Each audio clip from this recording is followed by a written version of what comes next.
Good morning, friends. This is the Checkin In podcast. Welcome to your Friday. Today is 26th of November, and we are progressing our way closer and closer to the end of the year. But I'm glad to have you joining in on this episode. This is the 105th episode of the Checkin In podcast. We are still loving savoring the 3-digit mark that we've reached this week. So that's pretty spectacular. Ollie, my dear friend, hello, how are you? Good to see you guys coming in on various platforms that I am live streaming on. Like I said, 105th episode of the Checkin In podcast. This is the podcast where we focus on growth, self-growth, as we ask various self-reflection questions. Yes, sir. Good morning. How are you, my friend? And we do this together by focusing on the 3 key pillars that sustain this podcast. Those 3 key pillars, of course, those of you who are familiar with this podcast would know I can recite quite easily with me. Now, I hope these 3 pillars are helpful for you. These are the 3 key pillars that I've sort of scintillated my life's learning into. These 3 words whereby I say when we focus on these 3, we are on a good track of getting to be a better version of ourselves. Yes, sir, I'm awesome. How are you? Nice to have you join in today. Thank you for being here. So those 3 key pillars, of course, awareness, kindness, and happiness. These are the 3 that I found supremely helpful as we are moving forward in our context here. This focus especially enables, I think, me to center on what does it look like for us to become more aware of ourselves. This is one element I think that so many of us struggle with because we may not know ourselves well enough. In fact, in my observation over decades of humans in general, social culture evolving and developing, I would say so many of us do not know what makes us us. And so the awareness piece, the kindness piece, of course, being how can we be kind to ourselves in the midst of change, and the happiness in and amongst all the other emotions that we all experience that needs to be expressed as well. So, not saying this is the most important one, but one of the many emotions that it takes work to get familiar with, especially in expressing and so on.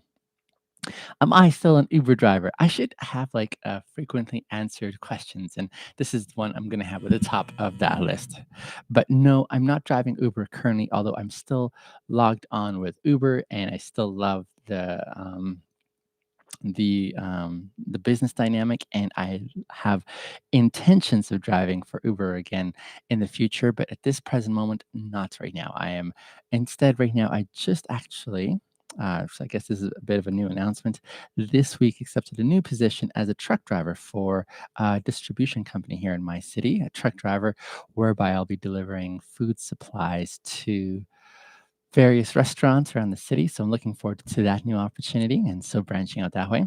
But I am still going to be driving for Uber. So I still call myself an Uber driver. I'm just not driving at the present moment while I make some money to be able to get my vehicle back insured and on the road again. So that's what's going on there. So still love Uber, still enjoy driving for Uber to be certain. But at the present moment, not right now. It's been a long, challenging season where I've been trying to find work as well. Congratulations. Hope it all goes well at your new job. Thank you so much. I appreciate that, Clint. So kind of you. But back to our podcast. Yes, I'm thrilled to have you all joining in. Today's question that we are answering, today's question of the day goes as follows. How often do you take calculated risks? How often do you take calculated risks? That's the question we are focusing and answering today. I've got some things to say about this topic, so I'm looking forward to sharing those with you. But in the meantime, let us first just do a bit of an assessment of said question. This is what I enjoy doing, just to say, hey, why is this question really important for us to focus and answer? What are some of the merits of considering and answering said question? How often do you take calculated risks in your experience, in your context? So I would suggest at the outset that I think most of us have some familiarity. Most of us have some familiarity and experience in what it's like to experience risks. I think risks are one of those things that most of us are like familiar with because choices are always before us. And when you have choices before you, there's always some form of a risk, I believe, at your periphery. When you have choices, you're able to say, here's the better alternative than the other ones presented to me. But it's always a risk. I'm going to argue when you choose to go down a certain pathway than another one because of the opportunities, perhaps that you're going to bypass on the one for the favor of the other, or because of the unknown as well. If you were to take this road here, what about this one over here? You know, for example, when you're writing a test, I don't know if you remember this experience. Sometimes you're sitting at your test, and let's say it's multiple choice, and there are, let's see, out of 5 options, there's 3 key, responses that seem so compelling and so good, like, either of those 3 choices could be the right one, but you can only choose one. You're like, "Oh, which of these 3 is the right one?"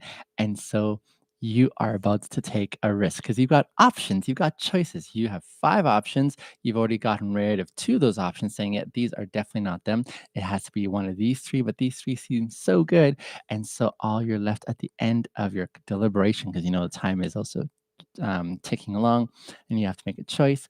Which of those 3 are you going to choose? When you have choices, you're going to take a risk. You're like, I'm going to risk it being this one over the other 2 for whatever reason. But it could very well have been the other 2 in your best estimation. And so you're stuck in that dynamic saying, which one am I going to go with? Which one am I going to focus on? And that could be really tough. Poseidon, welcome back. How are you? It's good to see you again. Not seen your videos in ages. I know I hear that often from many who are like, where have you been? And so it's affirming because it's nice to have that response of people saying, hey, I've missed you and I miss seeing your videos. And I can't control the algorithms. But I'm glad you were able to catch me again for a short bit here. Thank you for coming by, Poseidon. So, yes, that is the intimation that risk usually comes when you have choices before you. Do you guys agree with me there? Or is there another perspective I'm missing here? But from my vantage point, my experience, I would say the ability to experience risk often comes when you have options before you, where you have more than one option to choose between, and you have to choose which pathway you're going to go down. And so there is always that element of, oh boy, as I'm about to make this decision, what am I saying no to, right? There's that risk element. Risk also, in addition to needing options to choose between to express itself, I think risk also takes tremendous courage. Takes tremendous courage because you have to make a choice. You have to, at the very end of the day, make a call on some pathway that you're going to follow, and that can often be daunting. That can be daunting where you're like, which angle am I going to follow? Which trajectory am I going to go down? And that can be challenging as well. That can be challenging to make a choice. Do you know what I'm saying? Some of us are bound by this fear of making a choice, making a selection on which way am I going to go forward on. That can be super difficult. Well, how do you figure that out? It can be super challenging, and I acknowledge that. It takes tremendous courage, I would suggest, to face risk in your life or to face the choice to move down a certain pathway or not. That takes massive courage. Oh, even as I'm saying it, I'm thinking about what you have to overcome to be able to say, all right, moments of decision, we're going to go down this way. And for whichever reason you find that choice compelling, that does take courage. It's not an easy thing, is it? It's like, and as you are reflecting on that risk, there is also an additional component. Yes, it takes courage to make that decision. But once you've made that decision, oftentimes you're committed. You're committed and you're like, all right, we're going to go down this way. And there can be the after effects of making said choice in risks. There can be the after effects whereby you may struggle with plaguing thoughts afterwards of, was that the right choice I made? Should I have gone a different way? Like there's a second guessing dynamic that happens for some, where they're like, oh boy, I'm not so confident about that decision. And so you are racked with indecisiveness. You are tormented by your mind being ill at ease. It cannot settle down, and you're like, oh, what have I just done?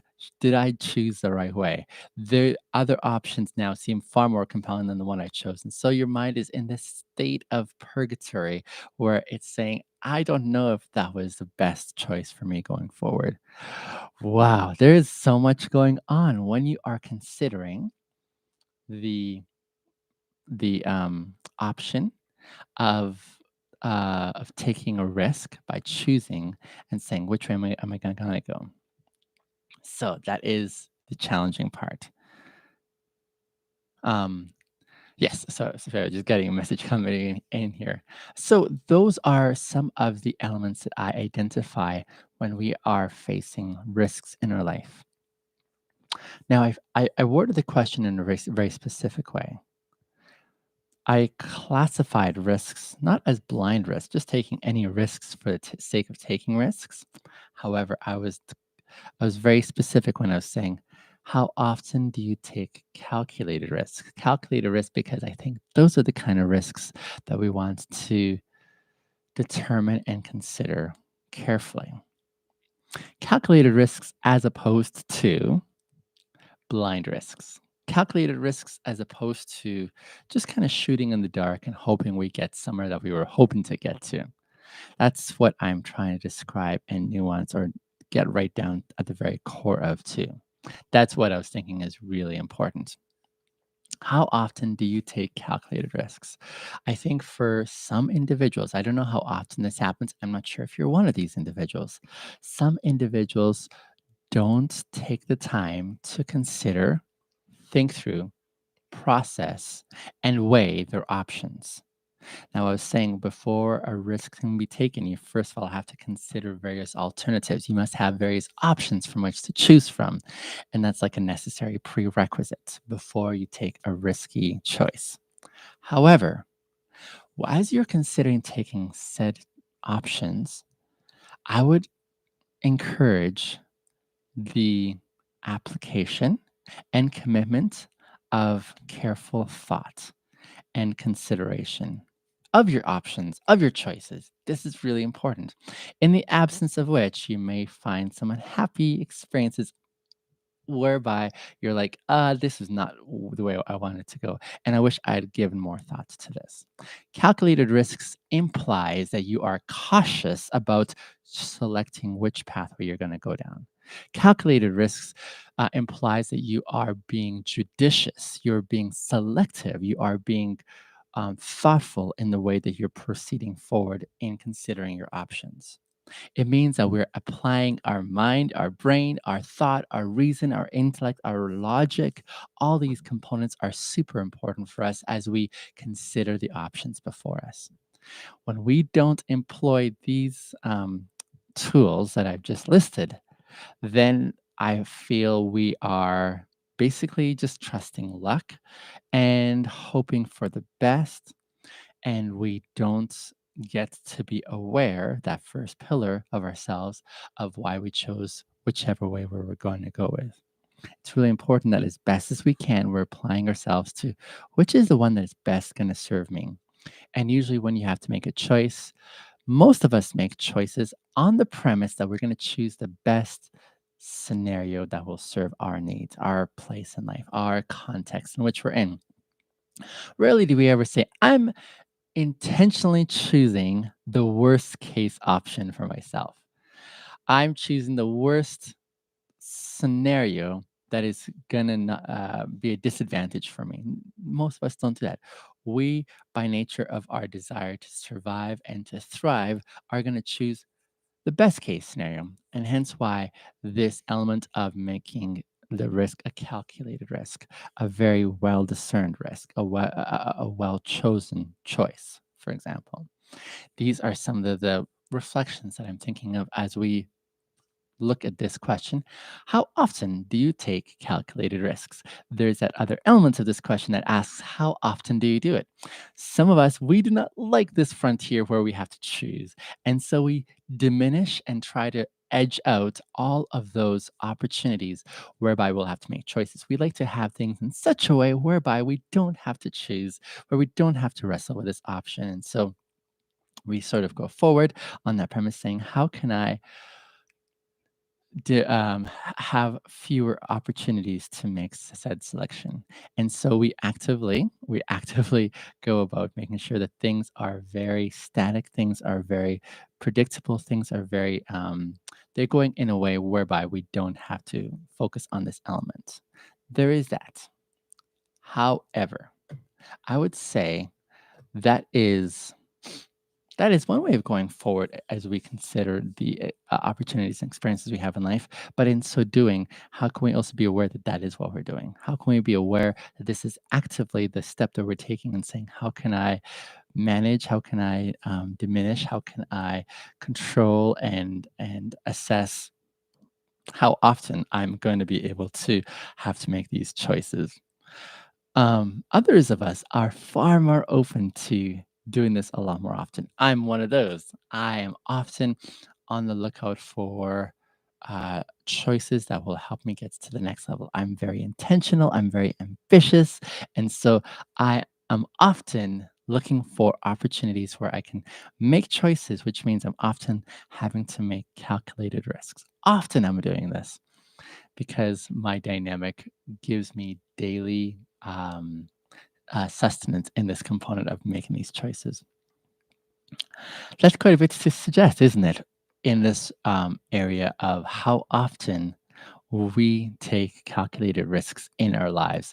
There is no um, predetermined quota that one has to face in having to make said choices and then set calculated risks.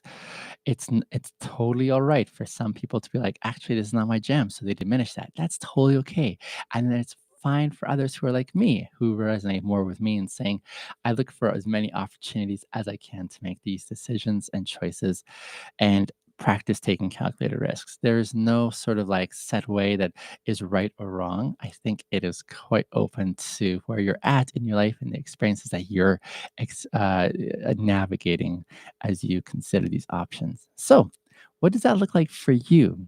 How often do you take calculated risks? Let me dive into my response. For me, I often look forward to taking calculated risks because for me, it's part of my wheelhouse of experiences in life. Let me tell you some of the primary ways that I take calculated risks. Some of the primary ways. One of them is almost on a daily basis. I take calculated risks on a daily basis in the way I socially connect with people.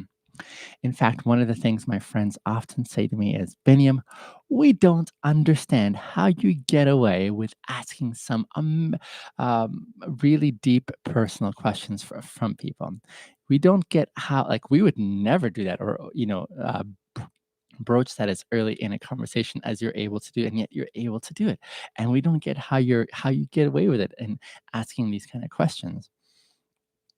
I would say that's probably one of the biggest expressions that I have in my experience of taking calculated risks. I see the options before me as I'm interacting with people. Now, I love interacting with people. I love connecting with people. But as I do so, there's an intention that I have behind connecting with people.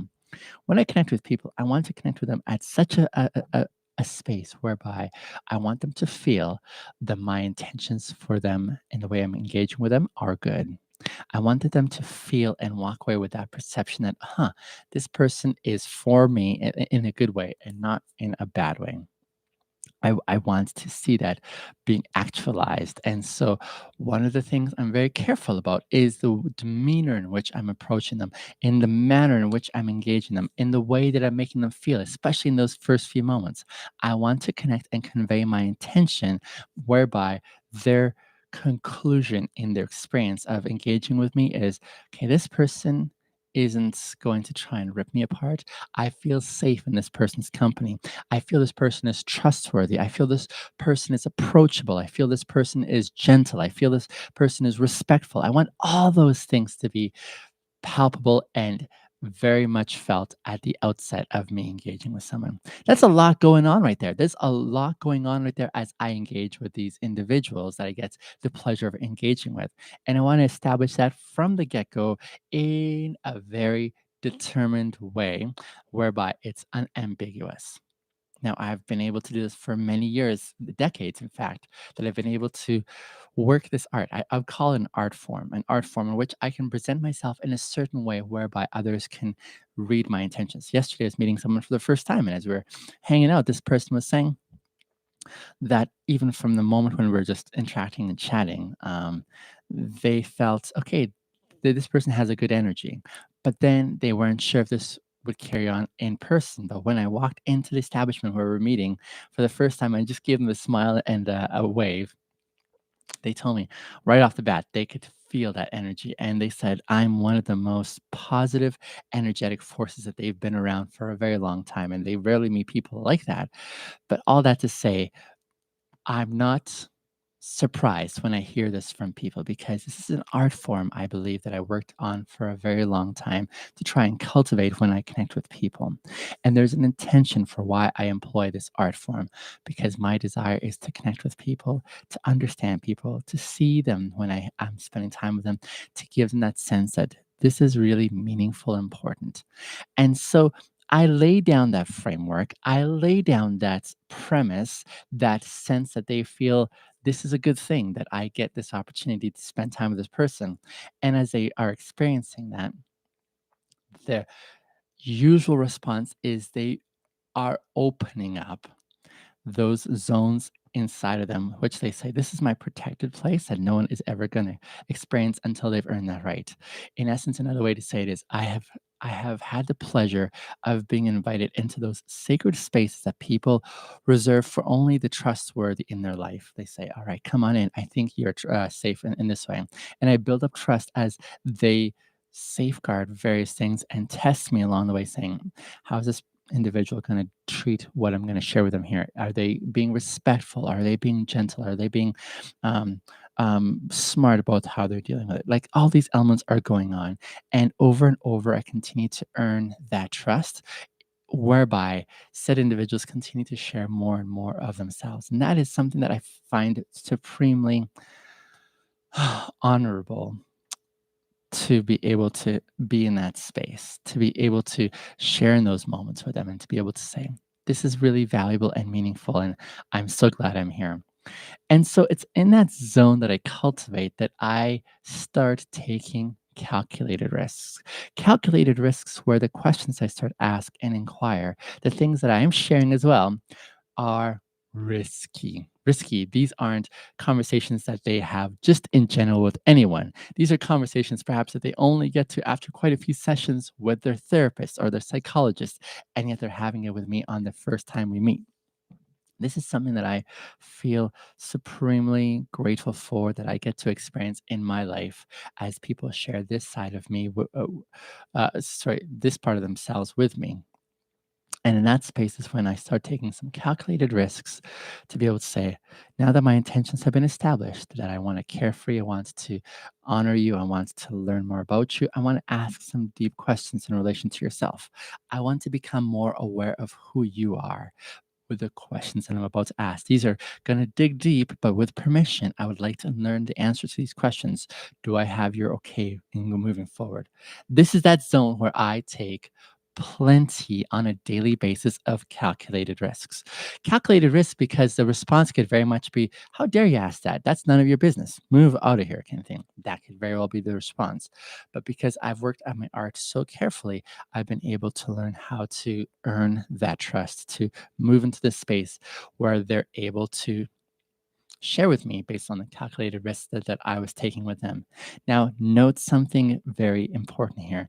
As I take calculated risks in asking them some deep questions and asking them some big questions that may be scary for them to answer, On their side, they're also faced with the same choice. They're faced with the same choice of, is this a calculated risk that I'm willing to take? Is this a calculated risk that I'm willing to take in answering his very personally invasive questions? They are also faced with said risk, and it's like calculated risks. The risk premises that there is options where they could say, no, thank you, I don't want to answer that question, or only going to answer a part of that question, or I'm willing to answer fully the question that you're asking. So on their end, they're having to choose between these options, and this for them is a calculated risks based on how they're experiencing me and how we're interacting. Is this the risk that they're willing to take? So, friends, that's one primary way that I take plenty of calculated risks in my experience, and it makes my life so exciting and so unpredictable. Another one is in the realm of areas that are beyond my periphery, or like it's not really my strength. And I can tell you this one here. Recently, I took a major calculated risk in stopping driving for Uber and going full time into a business that I've been putting together. Long story short, the business kind of folded. It didn't quite work out as I hoped it would. And I had some tough lessons to learn that I'm still learning in the aftermath. That was a calculated risk. Now, I could have made a different choice in saying, no, I'm going to play it safe here. I'm going to keep on going down this track whereby I can still feel like I have all the cards in my control, and I could have done that, but I didn't, because should I have done that, I would always have been asking myself, should I have taken that calculated risk? So it was a courageous choice for me to step out that way. It didn't quite work out in my benefit. I definitely I'm going to re-engage at some point in the future, but not at this time. Although I tried the best that I could. That was a calculated risk that I stepped out into, and I didn't have much to show for it in the aftermath. But in the aftermath, I'm still glad that I took that calculated risk. It was a bit of a flop. It wasn't one where I held back. I gave everything that I had, but the dynamics just weren't in my favor. The cards weren't speaking favorably in my benefit, and as a result, I had to reschedule another opportunity for the future while I recalibrate and recover at the present moment right now. And that's just part of what that dynamic there looked like. As I considered that opportunity in that calculated risk that I took, like I said, I don't regret it, because that is part of what continues to make me me. I love taking calculated risks. Calculated risks aren't blind risks where you're like, I'm just going to jump off this ledge and hope that there's something I'm going to land on that's going to be safe for me. No, no, no, no. It's saying, here's all the choices that I have before me, and I'm going to choose the best one that I can. It doesn't always guarantee that it's going to work in your favor. Taking calculated risks could mean that you're successful or unsuccessful. And I just gave you two examples. Often I'm very successful in socially engaging people and connecting with them at that deep level that most desire to experience on an ongoing basis. In relation to my business pursuit, it did not work out. But that's part of what life is. We can't guarantee a certain outcome. We can't guarantee that everything's going to work in our favor, because the reality is that we're gonna have ups, we're gonna have downs, and we're gonna have the in-betweens. The real question is, in the midst of these calculated risks and their outcomes, how are we continuing to experience life from a premise where we are aware of what's going on internally here? How are we aware of who we are as we navigate through this world, as we make those calculated risks, as we experience what the outcome of them are? How are we growing as individuals to become better versions of ourselves? Ones who are growing in courageousness, ones who are growing in patience, ones who are growing in kindness, ones who are growing in tenderness and good, like filled with goodwill. Like those are the kind of things you want to see growing, right? That doesn't happen by osmosis. That doesn't happen by a chance. It happens by you being very aware of who you are presently in this moment right now, and where you're launching off of into the next version of you.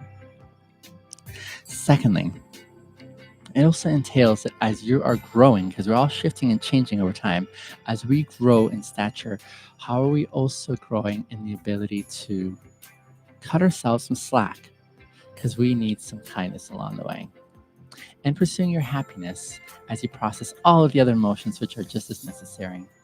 Friends, so glad to have you on this episode. Have a fantastic weekend. We will see you on Monday. Have a great weekend. Love you.